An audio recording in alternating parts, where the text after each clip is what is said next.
it resembles, but it is not a representation. This is the conceptual gain there between resemblance and representation. And that I find fascinating. A famous artist, Faizi Rahmian, Atiya Faizi, the woman, a famous lady, the famous grand lady, her husband, he wrote something for a magazine. I don't know if Kishwar Nahid is here. No, Kishwar Nahid used to edit it for a long time, and he quotes an anecdote from the Mughal Emperor Jahangir, in which a young artist comes to the emperor and asks Jahangir to commission him to make a painting. He says, "Your Majesty gave me leave to do some painting for you." And Jahangir says, "What is your specialty? What will you do? Tell me." And the young artist says, "Your Majesty, I shall paint this garden the way it is." Upon which Jahangir says, "If I want to see this garden as it is, I'll go and look at it. Away with you." What is the point being made here? The point being made is that it is not a representation, it is creation. It is creation of a new logic. It's a creation of a new framework. It's a creation of a poetic world. And that poetic world has its own logic. And this can also be said about works of fiction.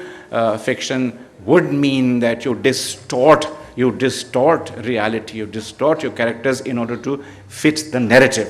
It is this distortion which makes it fiction, otherwise it is report. It is a report that you go and make in a police station, or a report that a newspaper journalist sends and files in the morning. It is something else. It is that something else which has to be understood, the autonomy. And in this attitude, as I have said, it should be understood that it has been this fateful rupture. We read these things in Terry Eagleton and in Foucault and in Derrida. We don't read it in Ghalib, and we don't read it in Bedil. We don't read it in Hafiz. Hafiz has said,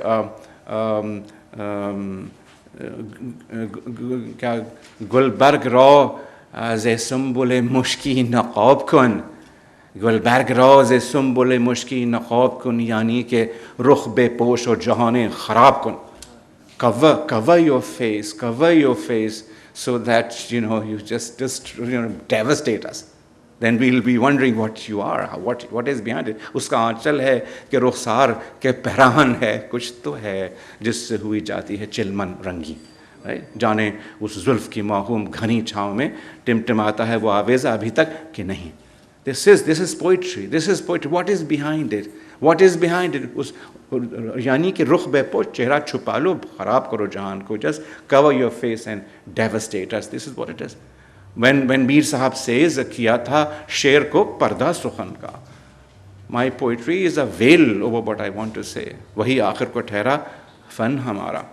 And then Ghalib saying अपनी हस्ती ही से हो जो कुछ हो, आगे ही गर नहीं गफलत ही सही, आगे ही नहीं अपनी हस्ती ही से हो जो कुछ. This is what I mean. This is creation. This is creation of a new world. Otherwise, it is not creative art. So I'm talking about the autonomy of a work of art. Now, if I may just express one pain of mine, one frustration of mine before all of you, and it is that we have just seen the end of the centennial year of Faiz Ahmed Faiz. And hardly at all in this year people have spoken about the poetics of Faiz. It is his ideology, it is the external world, it is his heart for the poor, his mazdoor ka gosht, ताज उछाले जाएंगे और तख्त गिराए जाएंगे. Nobody has written about his poetics. Nobody has written about hardly anybody. I am the sole voice here and there. And I'm unpopular because I talk about poetics. I don't talk about socialism. I don't talk about progressive writers. I'm not interested. I'm interested in Faiz Sahab's imagery. I'm interested in his metaphorical network, the network of metaphors. You know, the Sabke Hindi style. So the Sabke Hindi, in which reality is turned into a metaphor, and then that metaphor is considered reality, and further metaphors are generated. This honeycomb of metaphors that you have. आँखों से लगाया है कभी दस्ते सबा को, आँखों से लगाया है कभी दस्ते सबा को, डाली हैं कभी गर्दने महताब में बाहें, डाली हैं कभी गर्दने महताब में बाहें. What is this? आँखों से लगाया है कभी. What is this? Daste Sabah, does the wind have a hand? And you can touch that hand on your eyes, right? Can you put your arms around the moon, right? चांदनी का उलझना, शाम के पेचुखम सितारों से जीना उतर रही है रात, यूं सबा पास से गुजरती है जैसे कहती किसी ने प्यार की बात, सब्ज गोशों में नील गुसाए लहलहाते हैं जिस तरह दिल में मौजे दर्दे फराक़ यार. शानाए बाम पर दमकता है मेहरबान चांदनी का दस्ते जमील, खाक में घुल गई है आब नुजूम, नूर में घुल गया है अर्श का नील. This is it. Now nobody is talking about that. Nobody is talking about this world. And remember that in this world, when it is mano tu se paida, mano tu se pak, arises out of history but going beyond history. Nobody, I'm not so naive and absurd as to say that a poet has nothing to do with his environment. He has nothing to do with his society. He or she has nothing to do. I have some very important poets, female poets. I must use my pronouns carefully, his or her. His or her, a poet is not totally unconnected with his or her environment, his or her experiences. But the point is to transcend that. It is that transcendence which makes it poetry, otherwise it is nothing but report. It is for this reason that Ghalib is so great. It is for this reason that Bedel is so great. It is for this reason those who are just reporters, who write topical poetry, really are not considered by history, by our time. Despite politics, they will not be remembered. I really don't think, I consider Noon Mim Rashid and Faiz Saab higher than Habib Jalib. No matter how much we love Habib Jalib, but it is his topicality which locks it into a particular space and time, whereas this is not the case with Ghalib, and this is not the case with Faiz Saab and Noon Mim Rashid and great poets like Iqbal. So that is the other point I want to make, and it is for this reason that when experience are transcended, when you treat the experience and create a world, a poetic world with its own rhythms, right, with its own passions, with its own rules, with its own narrative structure, with its own meanings, once you do that, then there is little difference between Shakespeare and Iqbal. They can meet, they can sit together, they really can sit together, and then there is no problem there, because you have to sort of one has to take it above the earth from which it grows. So these are the observations I want to make, and I promised to read a very brief anecdotal, I call them anecdotal expressions, and then I have a few suggestions, and after that I am at your mercy.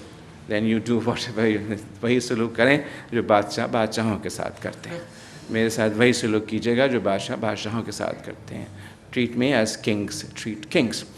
This is the end of an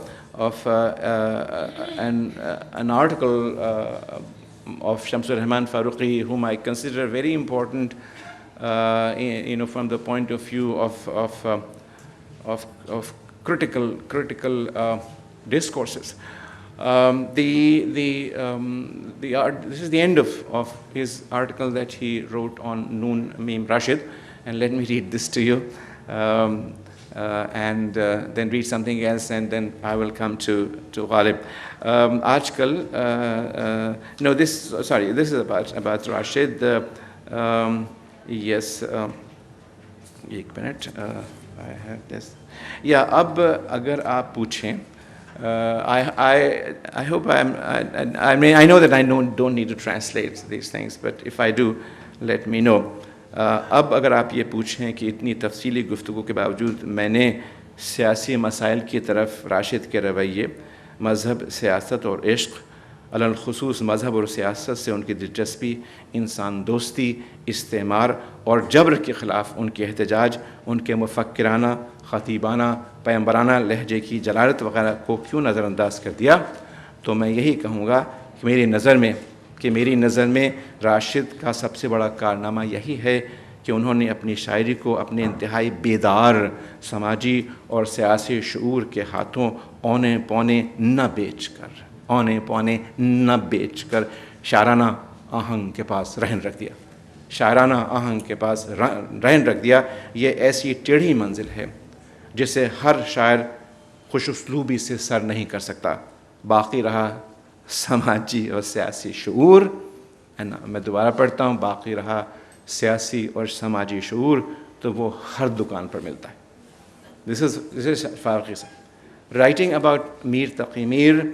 he says आजकल लोग अक्सर पूछ देते हैं, साहिब इस शायर ने हमारे लिए क्या पैगाम दिया है। And this पैगाम thing, nobody has been a worst victim of it than one I consider, one of the greatest poets of the world, that is Iqbal. Iqbal has been the worst victim of this पैगाम business. Iqbal का पैगाम क्या है? One does not know क्या पैगाम है। Anyway, आजकल लोग अक्सर पूछ देते हैं, साहिब इस शायर ने हमारे लिए क्या पैगाम दिया है। मीर के ज़माने में मीर से ये सवाल पूछा जाता तो वो तेवरी पर बल लाते और चुप रहते, लेकिन अगर वो आज होते और इस मौके पर कोई जियाला उनसे पूछ ही बैठता तो उनका जवाब शायद ये होता कि हमने मजलिस आफाक भी गर्म की, जल भी बुझे और इसी जल बुझने में अपनी शाम को सहर कर दिया। हो सके तो तुम भी यही कर देखो। Beautiful. This is really beautiful. अच्छा, now coming to one anecdote, a historical night. Please pay full attention to it, and if I do not get your agreement, I very much hope that I'll get your serious attention to these matters. Maulana Fazl Khairabadi, whom nearly all of you know, very close friend of Ghalib. मौलाना फजल खैराबादी के शागिर्दों में से एक शख्स ने नासिर अली सिरहिंदी के किसी शेर के मानी मिर्ज़ा गालिब से पूछे। उन्होंने कुछ मानी बयान किए। उसने वहाँ से आकर मौलाना से कहा, आप मिर्ज़ा साहब की सुखन फहमी और सुखन संजी की इस कदर तारीफ़ किया करते हैं, आज उन्होंने एक शेर के मानी बिल्कुल गलत बयान किए। और फिर वो शेर पढ़ा और जो कुछ मिर्ज़ा ने उसके मानी कहे थे बयान किए। मौलाना ने ये फरमाया, फिर इन मानों में क्या बुराई है? उसने कहा, बुराई तो कुछ हो या ना हो, मगर नासिर अली का ये मकसूद नहीं है। मौलाना ने कहा, अगर नासिर अली ने वो मानी मुराद नहीं लिए जो मिर्ज़ा ने समझे तो उसने सख्त गलती की। और ये शेर नासिर अली का था, उन्होंने ये समझा तो गलत किया। गौर कीजिए इस बात पर कहना क्या है यहाँ। The point is simply that like a child, who has the seed of the parents, but has his or her own will. The poetry has its own will, its own autonomy. I have often transferred this to the visual arts, and when I talk about the luxuriance of color in Mughal miniatures, I say that the luxuriance of color in Mughal miniatures is simply an assertion of the graphic autonomy of the work of art, so that one is so absorbed in it that one doesn't even think of the world of nature outside. One is lost in it. मस्ती से हर निगाह तेरे रुख पर बिखर गई, नज़ारे ने भी काम किया वहाँ नक़ाब का। This is what I am saying. नज़ारे ने भी काम किया वहाँ नक़ाब का। मैं नामुराद दिल की तसल्ली को क्या करूँ, माना कि तेरे रुख से निगाह कामयाब This is Ghalib. मस्ती से हर नज़ारे ने भी काम किया वहाँ नक़ाब का। This is that thing, the autonomy. Do not get out, do not talk about any references of this painting with the world. This painting is its own creative world, autonomous word, and it should be viewed on its own terms. The signifier itself has a value. Don't worry about the signified. The signifier itself has, the appellation has its own value. This is what is being said here. Now, finally, I will read a few lines from Shakespeare, as you like it. It is in the third act. Audrey, I do not know what poetical is. I do not know what poetical is. Is it honest in deed and word? Is it honest in deed and word? Is it a true thing? Again, is it a true thing?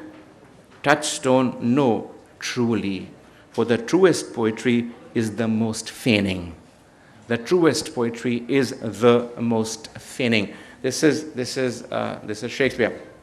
Now, finally, before I end, I said that I will, talk about a few suggestions of mine, and it is that for too long,